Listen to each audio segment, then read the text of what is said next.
Hello, everybody, and a good day to you all. Today, I am talking about My Adventure with Superman, season number 1, episode number 5. You will believe a man can lie. In this episode here, the truth is out there, or at least between Clark and Lois. Lois found out that Clark is Superman, and so now she's on a way to find out get Clark to confess that he's Superman. And she knows the truth, but he doesn't know that she knows the truth. And so you got these little weird, awkward situation going on here. But yet at the same time, you got Clark wanting to work with Lois because he want to find out who the people behind this tech, what's going on with this tech, where does this tech come from, and how can they stop it so he can keep everybody safe as Superman.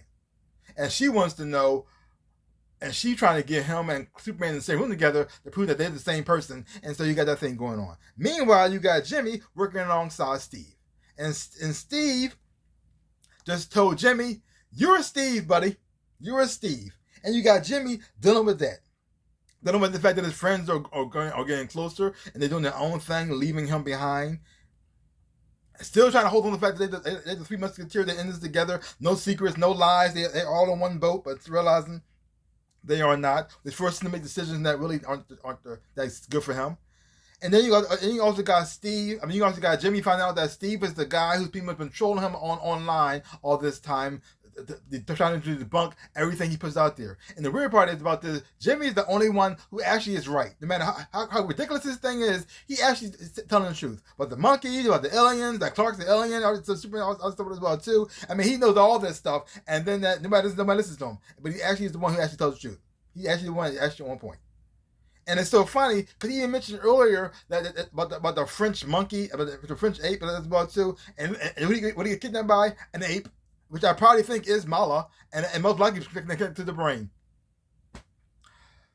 But we got to see Slade Wilson. He's back on here as a Terminator with his new high tech Kryptonian armor with his Kryptonian blades and using that to go against Superman in here. We also got Amanda Waller making an appearance in here, and the General, which most likely is Lois's father, even though they didn't say it, but probably everybody's going to use that as a big reveal later on. But it's not really. It's kind of too obvious. That's for that. Because she already mentioned the fact that he has secrets and he has lies. He does things that she doesn't know about, but it makes her feel like she she doesn't love her or trust her either. And so when Clark does the same thing to her, she feels her, it's pretty much her father issues coming back and biting her in the butt again. So she pretty much taking it out on Clark.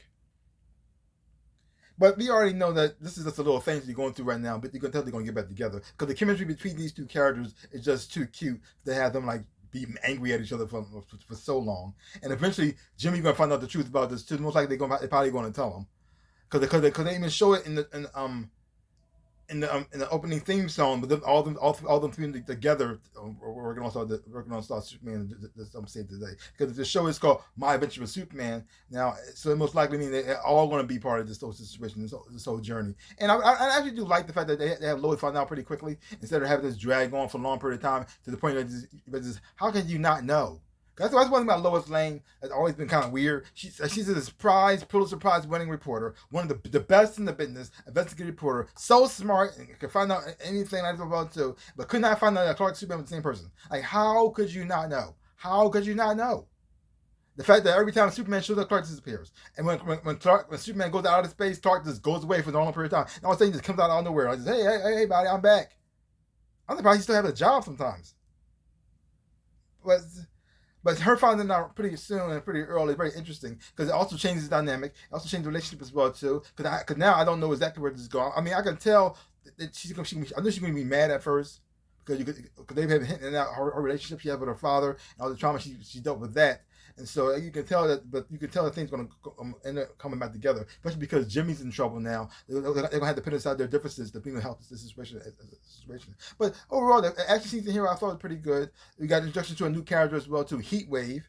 Interesting. It did a little gender swap here, but I didn't even care. Heat Wave never like a huge character that I'm still crazy about. So, but there's still it's just another character using more like Kryptonian tech to pretty much to duplicate the powers. He doesn't have powers in the comic books though. He must just use a gun. But seeing them done here was also very interesting as well too. And seeing and also having Amanda Waller here was also interesting because no matter what version of Amanda Waller they show her in, she always comes off as as a crazy bad guy lady. Yeah, she's supposed to be the good guy. Her job is supposed to help people and help save the world, but her methods is so insane. The things she's willing to do is like this. I calm down, girl. Like, calm down. What is wrong with you? Even bad guys like this. Are you okay? Look. I like killing people too, but wow. I mean, I like killing superheroes and stuff like that too. The good guy people, not just regular people in the street. I have limits. The fact he's willing to sacrifice children to help to kill Superman, I just no, lady, no. These are children on a school bus, probably on a field trip or something. What are you doing? You can't let them die? Wow, you're nuts. But overall, great episode. I really enjoyed it a whole lot. The thing is, though, it's so interesting because since we all know the Superman story and the origin of where you think you know where it's going to go, but the twists and turns they have in here and how they use their powers and abilities here, and even though they don't matter humans in this world, maybe not yet, or haven't been introduced yet, because Jimmy has been mentioning all these crazy stuff like the Atlanteans and the aliens and stuff like that as well too. I wonder if they're gonna have them show up like maybe next season. Maybe like we get a Batman, because now I don't know if this is happened or not, but I think Lex Luthor's already been introduced in this episode in the show already, and I think that was Alex who helped make the tech for Ivo. I think that was Lex Luthor. That could have been him, maybe. I don't know, but the thing that they changed characters up so much, like it could be. I'm looking forward to see how they're going to pay off later on. So far, I'm enjoying the show. I enjoyed the characters as well too. They balance humor and with the drama quite well. And even though there's some conflict right now, I'm still enjoying it. It hasn't taken me out of the picture just yet, and I'm still having a lot of fun with this show. So leave comments down below. Let me know what you thought of this episode of My Adventure with Superman. If you haven't watched it, check it out for yourself. And give my channel a like, hit the thumbs up, shaboop, and subscribe to my channel and share. I really do appreciate it. Also, links down below. Next to my social media, you want to follow me there. I really do appreciate that. Also, to my stores where I sell things, my shirts and socks and everything else and whatnot. This is my shirts right here. This is my Harvard University shirt, home of the Fighting Centaurs. It's a magical place. Well, like I always say, in my dreams and real life, I am the Ninja Rabbit. Peace out, people.